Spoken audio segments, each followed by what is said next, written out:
आज का चैप्टर नचिकेता है, जो 7 क्लास के छात्र और ओम क्लास के छात्रों के लिए अनिवार्य है, जिसमें उर्दू के विद्यार्थी होंगे 9th क्लास के, उनके लिए ये चैप्टर महत्वपूर्ण चीज है, और 7 क्लास के जो छात्र हैं उनके लिए।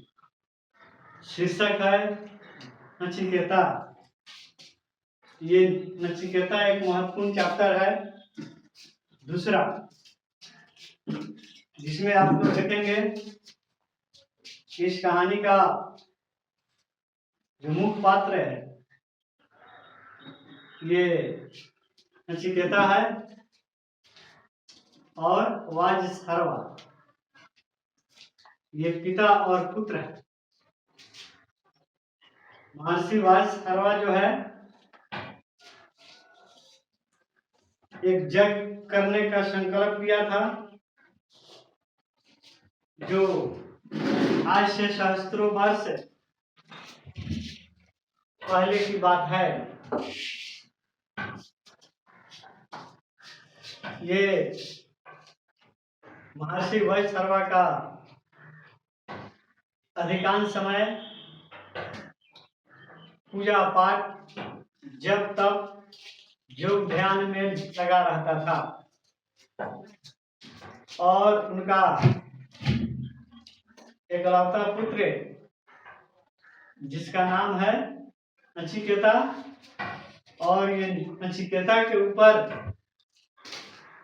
ही इस कहानी को लिखा गया है। नचिकेता अपने पिता का परम भक्त थे, जिसको पितृभक्त के नाम से जाना जाता है। उसमें धृष्टता, सत्य और धर्म के प्रति अगाध प्रेम था। उनके मुखमंडल पर तेज प्रकाश टपकता रहता था।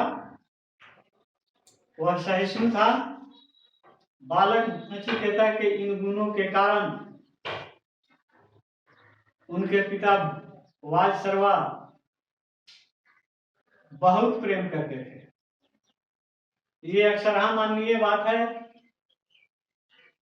कि जिस पिता के पुत्र आज्ञाकारी होते हैं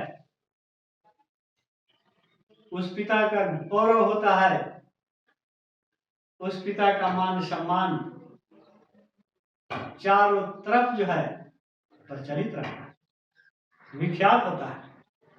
वैसा ही वाजसरवा के पुत्र नचिकेता थे, जिन्होंने भी अपने पिता की आज्ञा का पालन हर वक्त, हर समय, हर क्षण करने के लिए वे तैयार रहते थे। एक बार की बात है, महर्षि वाजसरवा ने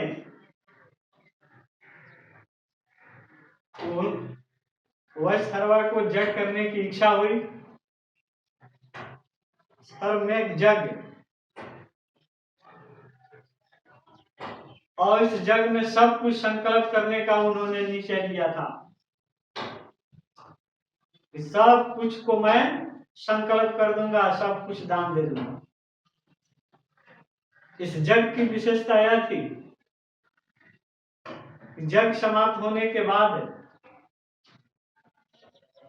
जो यज्ञ में सब कुछ दान किया गया, बिना लोभ के, बिना भय के, निस्वार्थ भावना से, तब उस यज्ञ का फल महर्षि वाजसरवा को मिलेगा। महर्षि वाजसरवा ने यज्ञ शुरू किया, और नचिकेता यज्ञ की सारी विधि बातों पर, नियमों पर ध्यान देते रहे। नचिकेता साधु प्रवृत्ति का एक बालक था। उन्हें पिता की इच्छा जानकर उसे बहुत बेहद खुशी हुई। उनके खुशी का ठिकाना नहीं रहा। महर्षि वैश्रवा ने यज्ञ करने की तिथि को निश्चित किया। सर्वमेक यज्ञ शुरू हो गई। उसमें भाग लेने के लिए दूर दूर से ब्राह्मण, विद्वान, ज्ञानी, सब के सब लोग इकट्ठे हुए। नचिकेता ने यज्ञ की एक एक प्रक्रिया पर ध्यान देते रहे। सभी क्रियाएं यथासंभव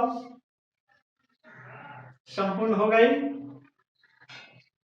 अंत में सिद्धहस्त ब्राह्मणों ने नारियल की पूर्णाहुति देकर यज्ञ को समाप्त किया। यज्ञ की समाप्ति पर महर्षि वैश्रवा को अपना सब कुछ दान देना था। यज्ञ की जब समाप्ति हुआ तो महर्षि वैश्रवा ने पहले ही संकल्प कर लिया था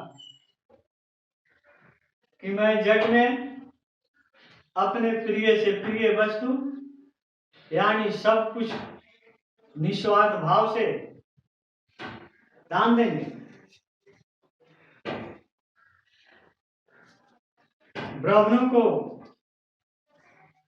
अच्छा दान मिलने की पूर्ण आशा थी। जो भी दान प्राप्त करने वाले, दान देने वाले अतिथि लोग वहां पर उपस्थित थे, सबों को कामना हुआ, सबों को इच्छा हुई कि आज इस यज्ञ की समाप्ति के बाद मुझे पुण्य दक्षिणा मिलेगा और हम लोगों को इच्छा अनुसार दान मिलेगा। यज्ञ की पूर्णाहुति के बाद वैश्रवा उठे, अग्नि देवता को प्रणाम करके, नमस्कार करके सबसे पहले वैश्रवा अपनी गौशाला की ओर प्रवेश की। वहां अच्छी से अच्छी गाय थी और बूढ़ी से बूढ़ी गाय थी जो दूध देना भी बंद कर दिया था। महर्षि वैश्रवा गौशाला में प्रवेश करते करते उनके मन में लोभ, लालच भर गए। अब जो उन्होंने संकल्प किए थे, जिस आशा और उद्देश्य को लेकर उन्होंने यज्ञ को शुरू किया था, अब उनके अंदर लोभ, लालच, ये अपना घर बना ले। बूढ़ी और दूध न देने वाले गायों की छटनी करके ब्राह्मणों को दान स्वरूप देने लगे। जबकि यज्ञ के पहले उन्होंने उनका संकल्प कि हम सब कुछ दान दे देंगे, और जब गौशाला में प्रवेश करते हैं तब वे क्या करते हैं, अच्छे गाय को एक तरफ और बूढ़ी गाय जो दूध देना ही बंद कर दिया था उसको एक तरफ, और वही बूढ़ी गायों को निकालकर ब्राह्मणों को दक्षिणा के रूप में देना स्वीकार किया। ब्राह्मणों को ऐसी दक्षिणा के स्वरूप स्वप्न भी कभी आसन नहीं थे। महर्षि वैश्रवा की लोग प्रवृत्ति को देखकर ये सब के सब दुखी हो गए, पर कुछ वह भी नहीं सकते थे, इसलिए कि वह महाराज है और भिक्षु भिखार महाराज के इच्छा अनुसार ही दान दक्षिणा ले सकते, इसलिए कोई कुछ नहीं बोल सका। पर देखते हैं सब कुछ। नचिकेता ने यह सब कुछ देखा। उसके पिता के निश्चय के बदल जाने से विशेष दुख हुआ और उसने अपने पिता के पास जाकर पूछा कि पिताजी, आपने तो यह वहां यज्ञ में अपना सर्वस्व दान देने का निश्चय किया, लेकिन अब अपनी प्रिय से प्रिय चीजें न देकर ऐसी बूढ़ी गाय जो दूध देना ही बंद कर दी, इस गाय को आप दक्षिणा के रूप में ब्राह्मणों को दे रहे हैं। महर्षि वैश्रवा पुत्र की ओर देखकर अनेक मुस्कुराए और बोल नहीं सके। वैसी गाय ही को दान कर रहे हैं। अब नचिकेता से इस बात को देखकर वह रहा नहीं गया, उसकी सहन शक्ति समाप्त हो रही। उन्होंने दृढ़ता पूर्वक अपने पिताजी से कहा, पिताजी, आपकी प्रिय वस्तु तो मैं हूं, अब आप मुझे किसको दक्षिणा में देते हैं? इतना सुनकर महर्षि वैश्रवा के अधरों माने ओठों पर मुस्कान लुप्त हो गई।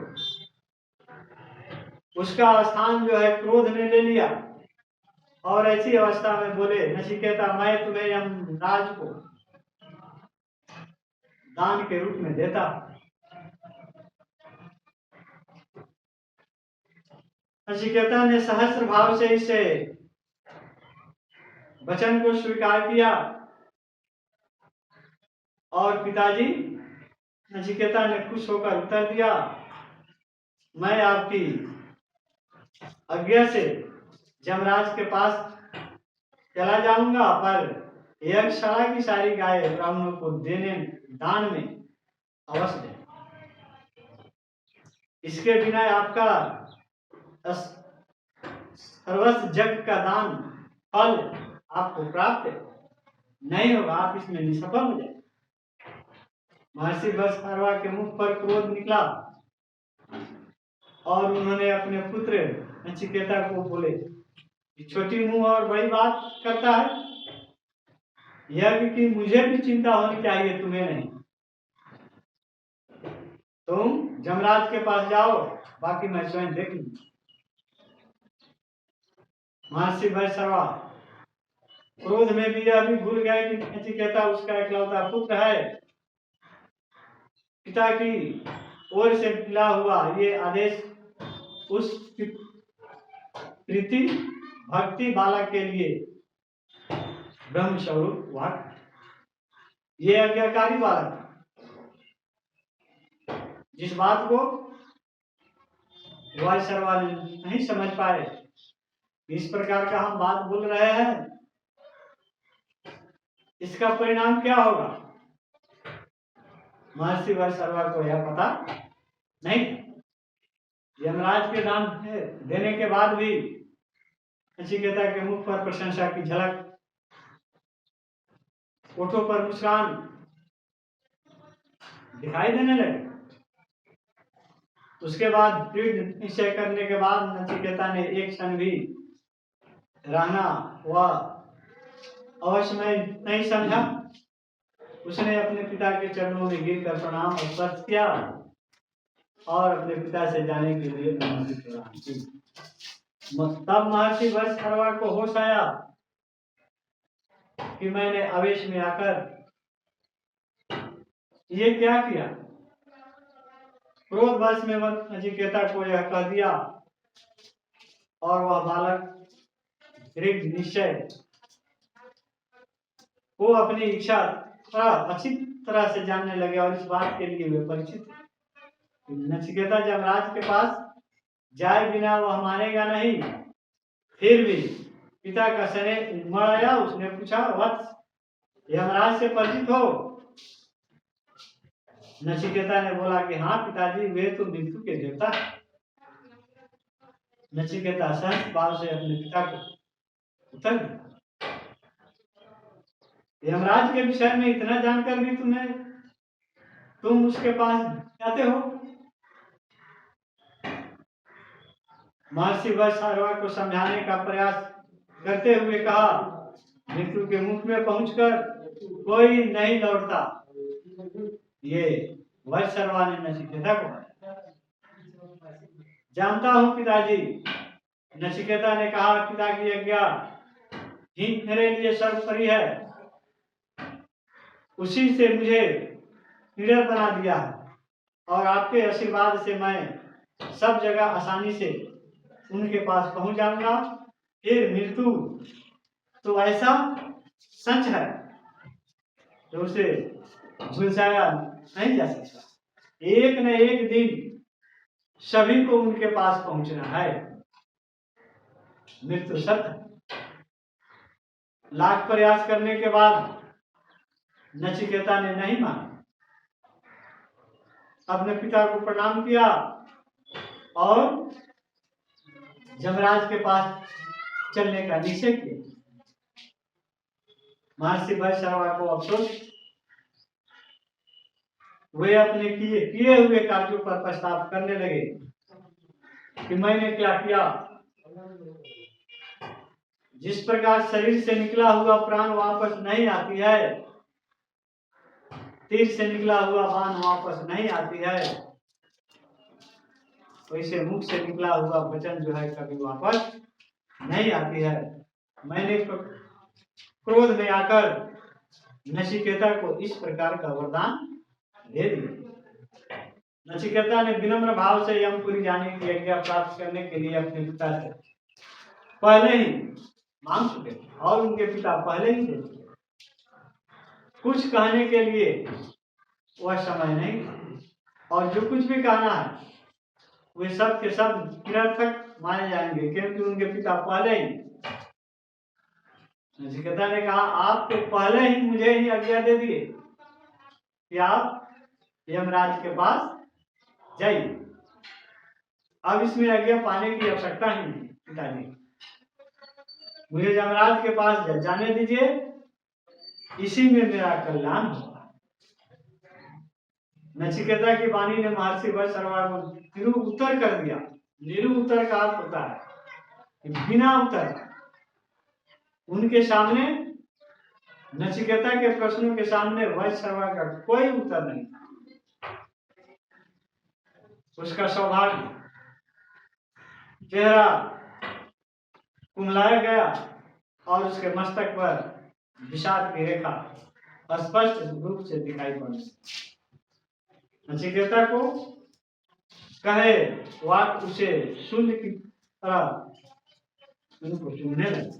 पिता की ऐसी अवस्था को देखकर नचिकेता ने कहा कि पिताजी, आपके सर्वैक यज्ञ की सफलता भी मेरी यमलोक की यात्रा पर ही होगी।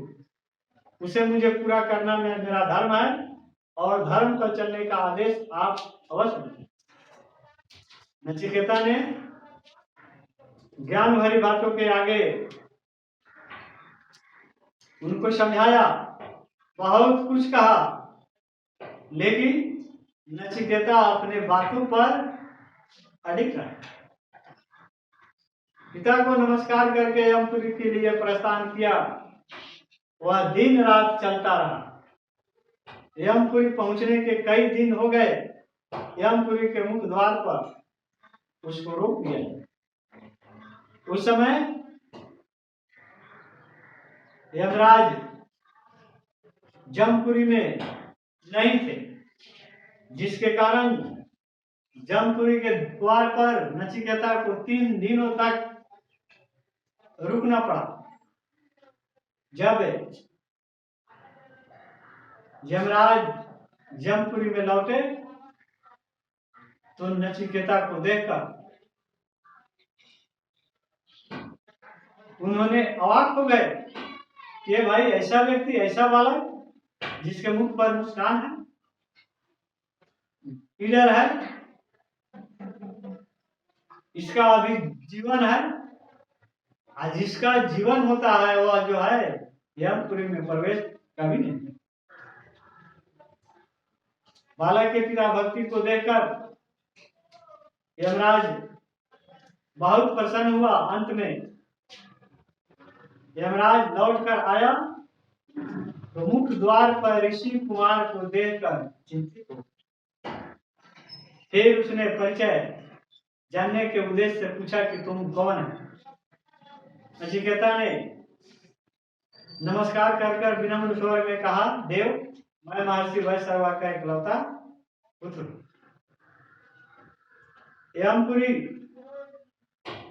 यमराज ने प्रश्न किया, ऋषि कुमार, तुम्हारे यहाँ आने का क्या कारण है? नचिकेता ने फिर विनम्र भाव से यमराज के प्रश्नों का उत्तर दिया कि देव, मेरे पिताजी ने सम्यक जग किया है और उसी के दक्षिणा स्वरूप मुझे आपकी सेवा में भेजा। इतना सुनकर यमराज आश्चर्यचकित हो गया और वे बोले, तुम यमपुरी, आते हुए तुमको भय नहीं लगा? नचिकेता ने सरलता के साथ उत्तर दिया, देव, भय कैसा? मेरी दृष्टि में तो मृत्यु सबसे बड़ा वरदान है। जब इंसान की देह उसका साथ देना छोड़ देता है तब उसकी मृत्यु कष्टों से मुक्ति लाती है। इसलिए मैं मुक्तिदाता को मैं भय का कारण नहीं मानता। मैंने तो सदैव इसे वरदान स्वरूप में ही स्वीकार किया है, अपने पिता का आज्ञा पालन। बालक नचिकेता की बातों को सुनकर ज्ञान रहस्य की भरी हुई थी, जिसमें अल्प अवस्था में भी इतना गुणवान होना किसी बिरले का ही काम है। इसलिए यमराज को और भी ज्यादा आश्चर्य हुआ। यह बालक की ज्ञान भरी बातों से प्रभावित होते जा रहे। कुछ क्षण रुककर उन्होंने पूछा, नचिकेता, तुम 3 दिन तक मेरे दरवाजे पर भूखे प्यासे रहे हो, इसलिए मैं प्रसन्न होकर तुमको 3 वरदान देता हूं।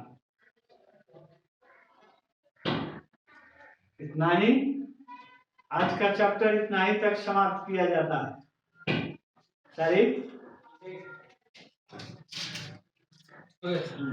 3 वरदान यमराज ने नचिकेता को दिया और वे 3 वरदान कौन कौन से है, कल उसके बारे में कल आप लोगों को बतलाया जाए।